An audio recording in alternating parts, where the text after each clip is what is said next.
There's a wolf right there. He's laying down.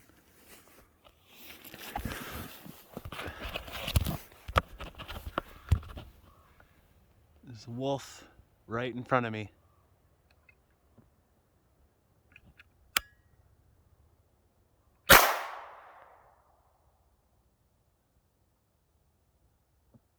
Oh, instant death. Wow. Right in the head. He just laid over. Just laying there. Ruined this guy's day.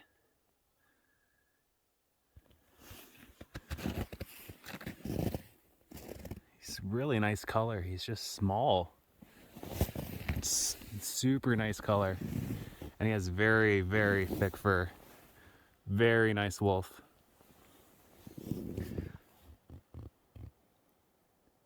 Two and a half years ago, around January, I got a top lot wolf with very similar color. Very, very similar color to this one. And last November, I got a wolf that was extremely similar in color to this one as well. And I'm thinking they must be related. However, the one from 2.5 years ago was almost pure white, but it did have these marks along its back, along with that thing there. I'll include a photo. But yeah, this is a very nice colored wolf. He was laying there. I shot him. I was aiming for right here.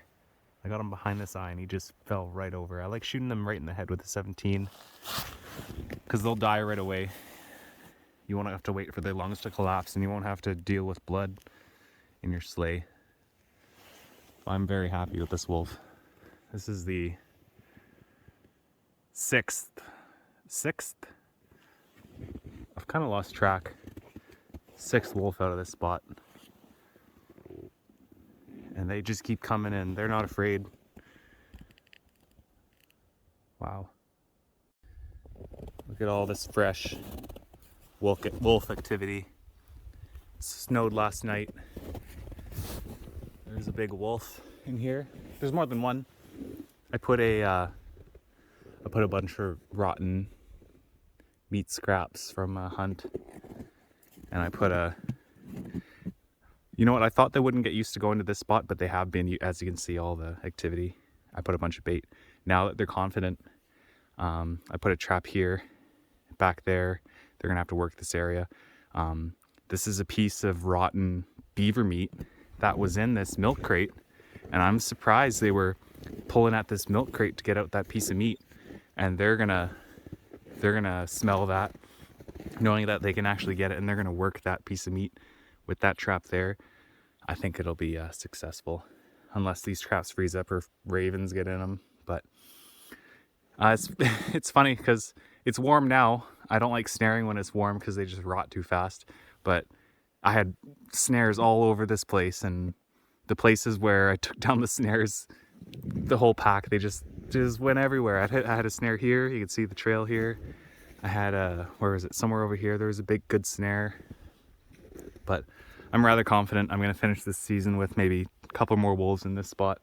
I'd love to get a couple more before this wraps up.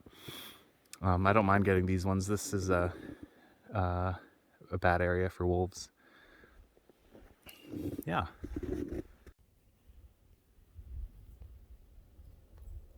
There's a wolf right here. I'm going to shoot him. Wish I got this kill on video. So I set up a good spot. I had the bait on the base of this tree. This is the trail they've been walking, and they just walk this all the time. I put a foothold right in front of the bait, which was dug in here. It looks like he moved it there. The foothold here. I just shot this wolf right in the head. He's just twitching out from the nerves, but you can see where the bullet went in, right in the top of his head. So in my previous video, the wolf that I shot was laying right here. This gun is unloaded, by the way. He was laying right here, and this one was killed just right there.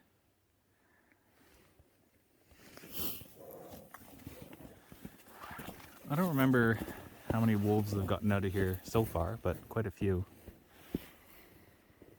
I think I'll call it quits. Good thing I checked today.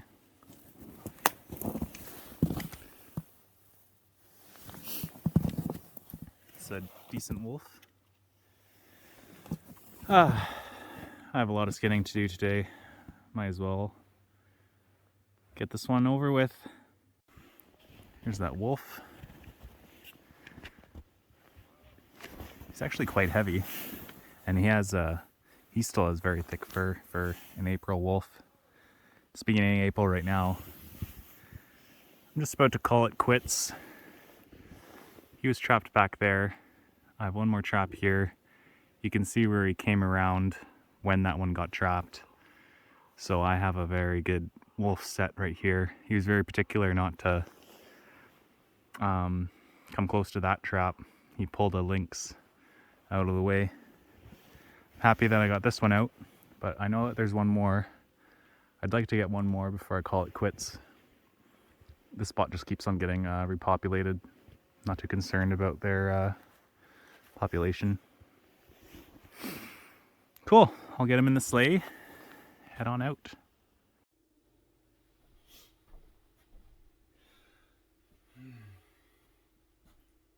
Hey, it's Wolverine Trapper here.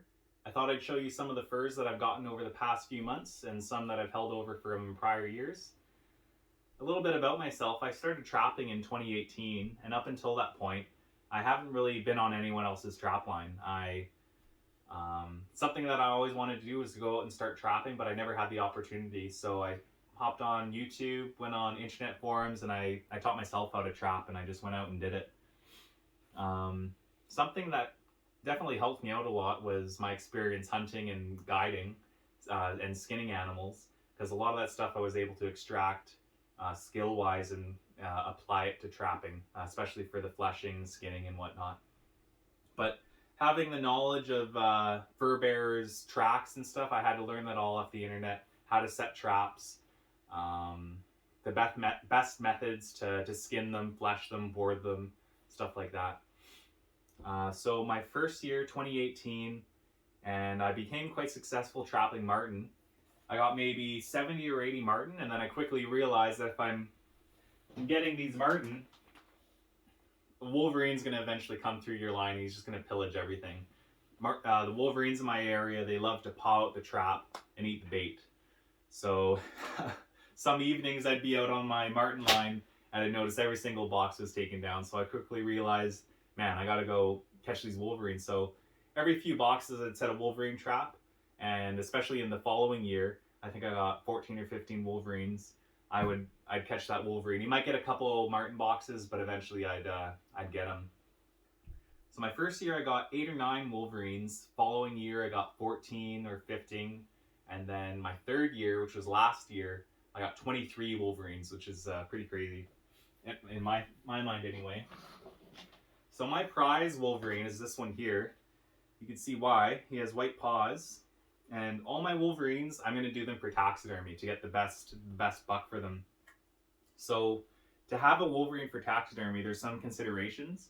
And when I went to the fur harvesters auction, I spoke with fur buyers, and they showed me exactly what they want. So I kind of took that knowledge and I apply it to what I do now. So what these guys want: eyes split, lips split, ears turned, paws attached with no fat and no bones on the inside, only the last knuckle that attaches to the nail, and the vent on the belly side, and they're going to look inside of here to make sure that you fleshed it properly. So with mine, I make sure that I remove all the fat and all the meat off of the flesh. And when I went to the fur auction, some of these Wolverines were just dripping with grease. And probably one of the first things these fur buyers do is after they look to see the color of the pelt, they're going to look inside to make sure that it's been fleshed properly. So that's Wolverines. I take a lot of pride that I do in Wolverines, but I also take a lot of pride that I do in wolves. So with wolves, I apply the same principles. Eyes split, nose turned, ears turned, lips split, paws attached, no bones on the inside, and no fat on the pads. And then on the belly, you're going to have your vent. And again, make sure that you're fleshing these things properly because that's going to get your best dollar. If you have big holes in your wolves, you can sew them up. One of my best wolves at the auction, my first year at the auction, this one wolf had a massive hole in it, and I sewed it up and I got lot number 8, and that thing sold really well. So when I'm handling all these critters is I kind of take care of them the way that I would if I were to keep the animal myself. So I apply that, and usually I get a good return when I'm selling it privately or if I'm selling it at the auction. And at the auction, I think for the past 3 years, almost every auction, I've gotten the top lot 4 wolf and top lot 4 Wolverine, so I must be doing something right. I mess around with lynx here and there. If it's nice looking lynx, I'll do it for taxidermy. But most of the time, I just remove the cartilage from the ear. Do something like that. And all my pelts, besides marten, sometimes fox, wolf and Wolverine especially, I'll wash it in cold water with palm olive, and then I'll give it a rinse, put it in the washing machine on spin. That really grabs all the impurities. But yeah, that gives it a good turnout. The rest of the year, I only have about 3 more of these to do and then call it quits. But anyways, I thought I'd show you some of these animals I got, and hopefully this information is good for all you trappers out there. Cool.